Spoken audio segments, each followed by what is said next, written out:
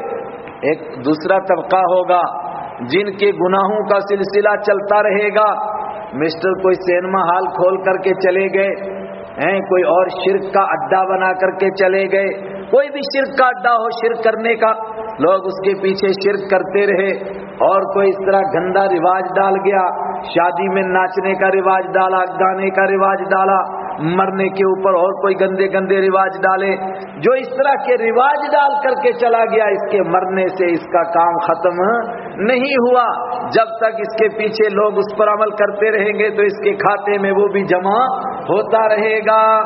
ما قدموا آثارہم، ہم لکھتے جا رہے ہیں جو انہوں نے آگے بھیجا، وآثارہم، اور جو انہوں نے پیچھے چھوڑا۔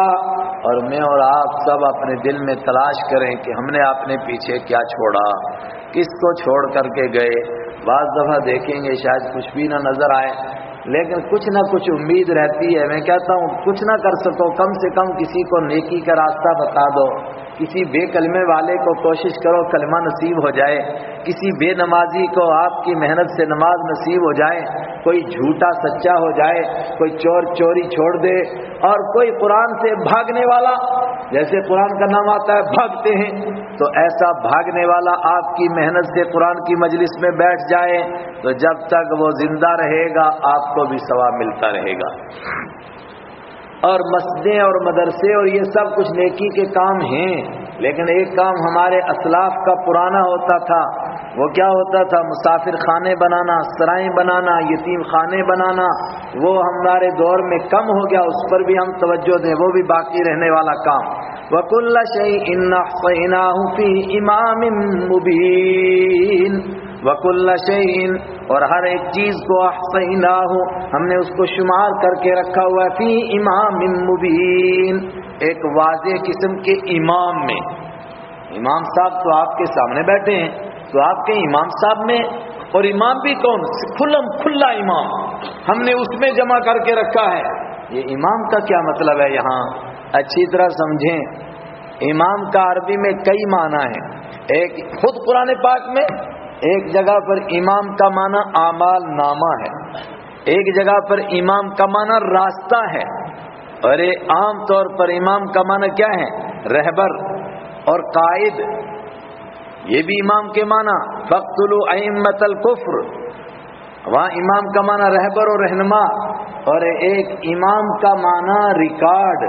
ہم نے جمع کر کے رکھی ہیں یہ ساری باتیں فی امام مبین، ایک صاف صاف ریکارڈ میں. ریکارڈ تو ہے لیکن صاف ہونے کا مطلب کہ وہاں تلاش کرنا پڑے یار اس نے چوری کی تھی وہ مل نہیں رہی ہے، کہاں لکھی ہوئی ہے. نہیں، ایسا نہیں ہے. ساری کائنات کا حساب ہو جائے گا آدھے دن میں. آج کی زبان میں کتنے گھنٹے میں؟ 6 گھنٹے میں ساری کائنات کا حساب. یہ جلدی ہوگا، یہ تو قرآن میں سریع الحساب، جلد حساب لینے والا ہے. اور حدیث میں ہے کہ آدھے دن میں ساری کائنات کا حساب ہوگا. میں نے اسی کو کہا کتنے میں؟ 6 گھنٹے میں. لے اللہ کے لیے کوئی مشکل نہیں ہے، واضح کتاب میں ہے. بس جیسے کہا گیا اس کا جرم، وہ ایک دم ساری لسٹ سامنے. لسٹ ہی نہیں بلکہ جرم کرتا ہوا دکھائی دے گا اور نیکی کرتا ہوا دکھائی دے گا.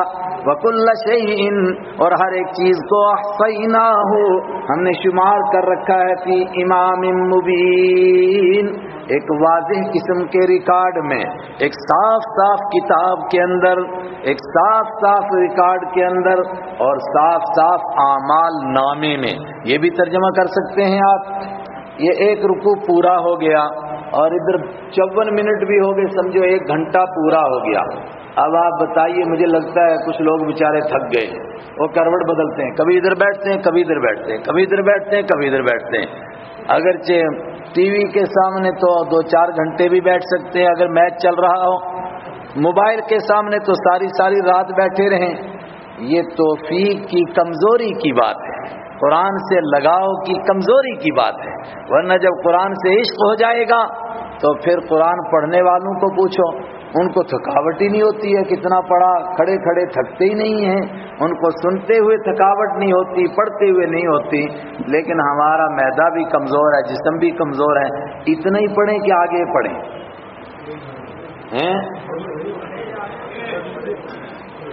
اور پڑھیں مگر کمزور ہیں.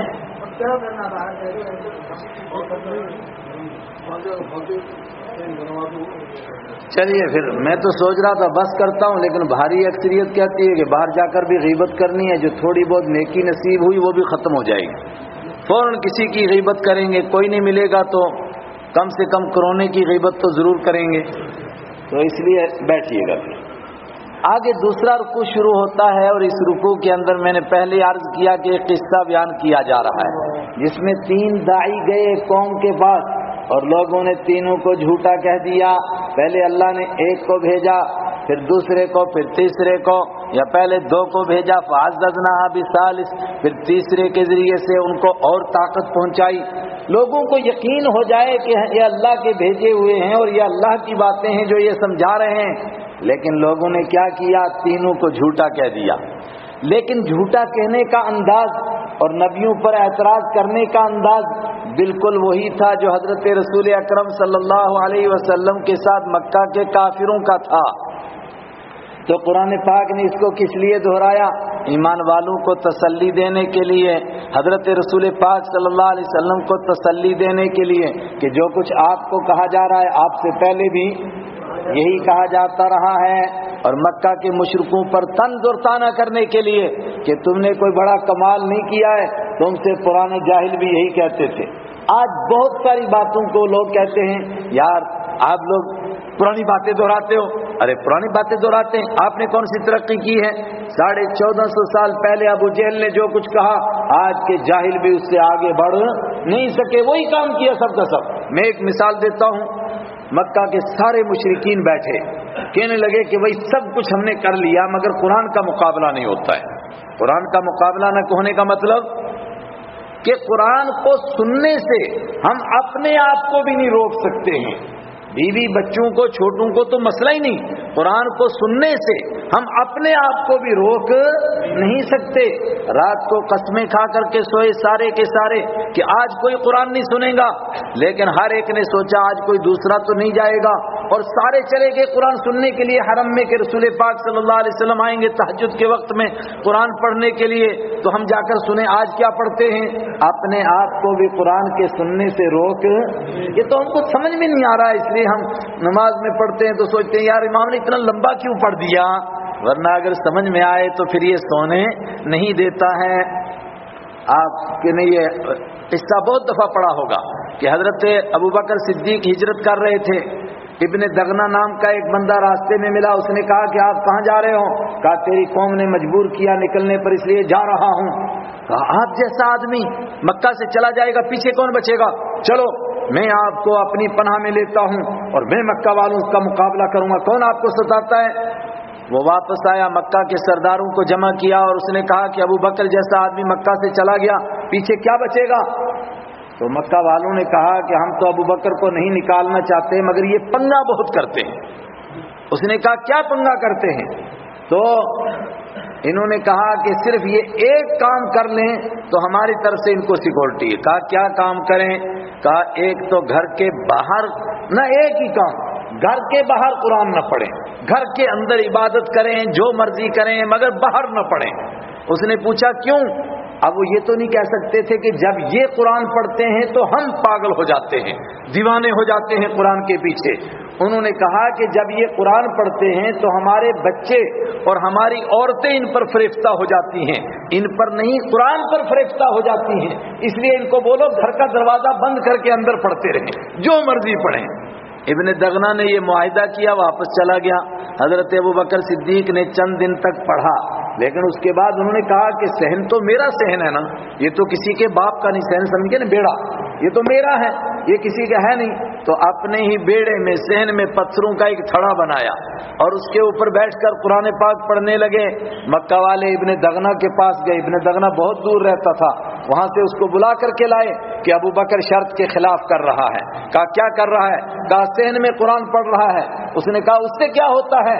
کہا آج دیکھ لے کیا ہوتا ہے۔ اس نے دیکھا جب ابو بکر قرآن پاک پڑھتے ہیں، حضرت عائشہ صدیقہ فرماتی ہیں ابو بکر بہت نرم دل تھے اور وہ اپنے آنسوؤں پر کنٹرول نہیں کر سکتے تھے قرآن پاک پڑھتے ہوئے، تو جب وہ قرآن پڑھتے تھے ان کی آنکھوں سے برسات لگتی تھی، تو پھر مکہ کے مشرک بھی اس کو برداشت نہیں کر سکتے تھے۔ ابن دغنہ نے دیکھا پوری گلی میں دل رکھنے کی جگہ نہیں ہے، لوگ کھڑے ہیں۔ کہا کیا کر رہے ہیں؟ کہا ابو بکر قرآن پڑھ رہے ہیں صحن میں تو ہم وہ سن رہے ہیں۔ کہا دیکھ لیا نا کیا حشر ہے ان کا، قرآن ان کو کھینچتا تھا۔ سوال، اور وہ بیوی بچوں کا نام تھا، ورنہ اصل میں تو خود قرآن سے روکنے کی وہ خود طاقت نہیں رکھتے تھے، لیکن الٹے قسم کی باتیں کہتے تھے۔ ان کو کہا جا رہا ہے کہ جو کچھ تم کہتے ہو تم سے پہلے نافرمان بھی یہی باتیں کہہ گئے ہیں۔ وَاضْرِبْ لَهُمْ مَثَلًا، اے رسول اکرم صلی اللہ علیہ وسلم ان کے سامنے بیان کیجئے ایک مثال، اصحاب القریہ، ایک بستی والوں کی مثال، اذ جاءها المرسلون، جب ان کے پاس بھیجے ہوئے آئے تھے۔ یہ بستی کون سی تھی اور یہ بھیجے ہوئے کون لوگ تھے آج تک معلوم نہیں، اور معلوم ہونے سے کوئی فائدہ بھی نہیں ہے۔ بعض لوگوں نے طے کرنے کی کوشش کی فلاں بستی ہو سکتی ہے، فلاں بستی ہو سکتی ہے، لیکن تلاش کرنے سے کوئی فائدہ بھی۔ یہ داعی تھے کہ یہ اللہ کی طرف سے نبی تھے، اکثر کہتے ہیں کہ یہ نبی نہیں تھے، صرف دین کے داعی تھے۔ داعی کا مطلب دعوت دیتے تھے، لیکن یہ نبی نہیں تھے۔ لیکن قرآن کا انداز ہے المرسلون، اور یہ انداز رسولوں کے لیے ہے، اس کا مطلب یہ اللہ کی طرف سے بھیجے ہوئے تھے، رسول ہی تھے۔ اذ ارسلنا الیہم اثنین، یاد کرو اس وقت کو، ارسلنا الیہم جب ہم نے بھیجا ان کی طرف اثنین، دو رسولوں کو، یا تو دونوں اکٹھے آئے یا پہلے ایک آئے اور اس کے بعد دوسرے آئے۔ فکذبوہما، تو لوگوں نے ان دونوں کو کہہ دیا تم جھوٹے ہو، بالکل غلط، ہم تمہاری بات نہیں مانیں گے، آخرت و آخرت کچھ نہیں، جنت جہنم کچھ نہیں، نہ خدا کی توحید، نہ خدا کی کتاب، نہ خدا کے نبی، سب کا انکار کیا۔ فعززنا بثالث، تو ہم نے طاقت عطا کی تیسرے کے ذریعے سے، عززنا ہم نے مضبوط کیا تیسرے کے ذریعے سے فقالو، تو انہوں نے کہا انا الیکم مرسلون، تینوں نے مل کر کہا بے شک ہم الیکم تمہاری طرف مرسلون بھیجے ہوئے ہیں، ہم بھیجے ہوئے ہیں بھائی، رسول ہیں اللہ کے، اللہ نے پیغام دے کر ہم کو بھیجا ہے۔ قالوا ما انتم الا بشر مثلنا، بڑی اہم بات، حضرت نوح علیہ السلام کے دور سے لے کر حضرت رسول اکرم صلی اللہ علیہ وسلم کے زمانے تک جب بھی کوئی نبی آیا ہے اور انہوں نے آ کر کے لوگوں کو خدا کی توحید کی دعوت دی، لوگوں نے ایک ہی جواب دیا، تو نبی نہیں ہو سکتا ہے۔ کہا کیوں نہیں ہو سکتا ہوں؟ کہا تو بشر ہے، جو بشر ہے وہ نبی کیسے ہو جائے گا؟ اور بشر کا مطلب خود قرآن پاک نے 4 باتیں بیان کی، کھاتے ہو، پیتے ہو، بازار جاتے ہو، شادی کرتے ہو اور تمہارے بچے ہیں، یہ 4 باتیں ہیں، اس کی وجہ سے کہتے تھے تم بشر ہو۔ جب تم بشر ہو، کھاتے ہو، پیتے ہو، شادی کرتے ہو، بازار جاتے ہو، کاروبار کرتے ہو، تو تم نبی کیسے ہو سکتے ہو؟ یہ کام تو ہم بھی کرتے ہیں، یہ تو ہمارے بھی کام ہیں۔ ایک بشر کا معنی وہ ہمارے محاورے میں ہے، گنہگار، سیاکار، بدکار، عربی میں وہ معنی بشر کا، عربی میں بشر کے معنی انسان۔ تو انسان کیا کام کرتا ہے؟ کھاتا ہے، پیتا ہے، بازار جاتا ہے، شادی کرتا ہے، اس کے بچے ہوتے ہیں، اس کی بیوی ہوتی ہے۔ کہا تم تو بشر ہو۔ اور یہی بات مکہ کے کافر رسول پاک صلی اللہ علیہ وسلم کو کہتے تھے، سورہ فرقان میں گزر گیا، کہتے تھے مالی ھذا الرسول یاکل الطعام ویمشی فی الاسواق، یہ کیسے رسول ہو سکتا ہے؟ یاکل الطعام، کھانا کھاتا ہے، ویمشی فی الاسواق، بازار جاتے ہیں، کھاتے ہیں، پیتے ہیں، بازار جاتے ہیں، ولا ذریہ، اور ان کی اولاد ہے اور ان کے بیوی بچے ہیں، ایسا آدمی رسول نہیں ہو سکتا ہے۔ رسول کون ہو سکتا ہے؟ کہا جو نہ کھاتا ہو، نہ پیتا ہو، نہ شادی، نہ بیاہ، جنگلوں میں پھرتا ہو، غاروں میں رہتا ہو، پانی پر مسلح ڈال کر نمازیں پڑھتا ہو، وہ رسول ہو سکتا ہے۔ لیکن انبیاء کرام نے جواب دیا کہ نہیں، ہم بے شک انسان ہیں اور انسانوں ہی کو اللہ نے رسول بنانا ہے، اس لیے کہ جو انسانی معاشرے میں نہیں رہے گا وہ انسانوں کو سدھارے گا کیسے؟ سوال ایک پیدا ہوتا ہے کہ انسان کے دماغ میں، کافروں کے دماغ میں یہ بات آئی کہاں سے تھی؟ یہ شیطان نے بڑی محنت کر کے داخل کی تھی کہ ایسا آدمی نبی نہیں ہو سکتا ہے۔ اور یہ کیسے سمجھ میں آئے؟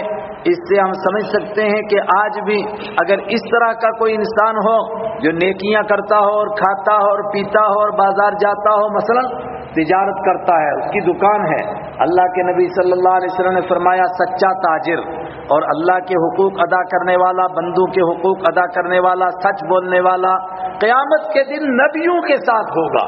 اس سے اوپر ہے کوئی درجہ؟ بولو نا۔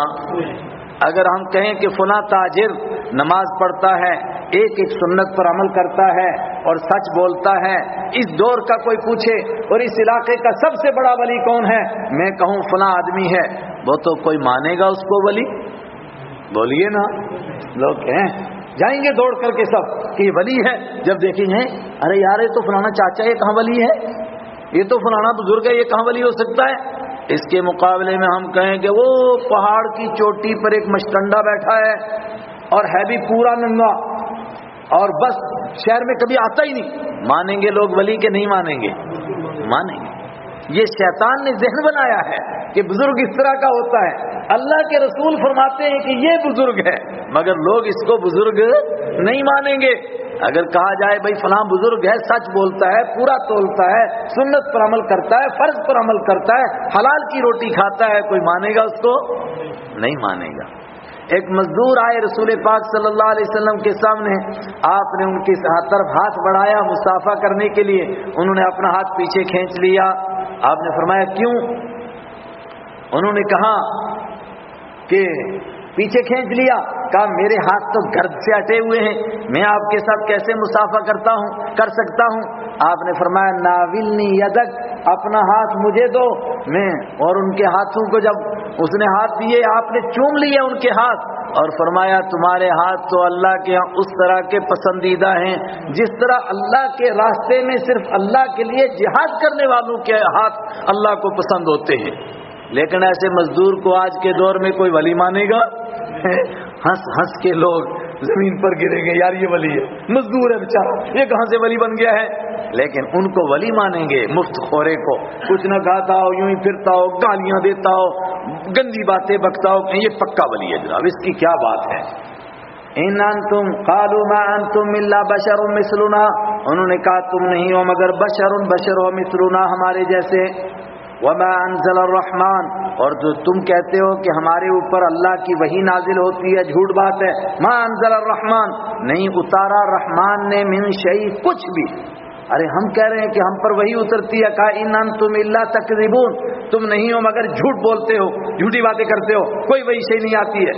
قالوا ربنا يعلم انا الیکم لمرسلون، جب انہوں نے کہا تم بالکل جھوٹے ہو تو نبیوں نے کہا ربنا یعلم، ہمارا رب جانتا ہے، ہمارا رب جانتا ہے، یعنی اللہ کی قسم کھا کر ہم کہتے ہیں، اور یہ بالکل وہی جو ہمارے ماوے نا، رب گواہ ہے، اللہ گواہ ہے، بے شک ہم تمہاری طرف بھیجے ہوئے ہیں۔ اور ہم قرآن نہیں سمجھ سکتے، ورنہ اوپر انہوں نے تھوڑا سخت الفاظ میں نہیں کہا تھا، عام الفاظ میں کہا تھا کہ تم جھوٹ بول رہے ہو، تو انہوں نے کہا انا الیکم مرسلون، نیچے انہوں نے کہا بالکل تم جھوٹے ہو، تو انہوں نے بھی تاکید سے کہا انا الیکم لمرسلون، بے شک ہم تمہاری طرف ضرور بالضرور مرسلون، بھیجے ہوئے ہیں، اللہ کے رسول ہیں۔ انہوں نے کہا کہ ہمارا کام صرف پہنچانا ہے، اگر تم مان جاؤ تو اچھی بات ہے، اور اگر نہیں مانتے ہو تو ہمارے ہاتھ میں کوئی ڈنڈا نہیں ہے، اور ڈنڈے سے کبھی کائنات میں کوئی مانا بھی نہیں ہے۔ پتہ نہیں کس ظالم نے پھیلا دیا کہ تلوار سے لوگوں کو بنوا دیا، تلوار سے کوئی مانتا ہے؟ مانتا نہیں ہے آدمی تلوار سے کبھی بھی۔ انبیاء کرام کا کام منوانا نہیں، کہنا ہے، پہنچانا ہے۔ وما علینا الا البلاغ المبین، اور نہیں ہے ہمارے ذمے الا البلاغ المبین، مگر کھلم کھلا پہنچا دینا۔ یہی وہ آیت ہے جو عام طور پر تقریر کرنے والا بات پہنچاتا ہے اور آخر میں کیا کہتا ہے؟ وما علینا الا البلاغ المبین۔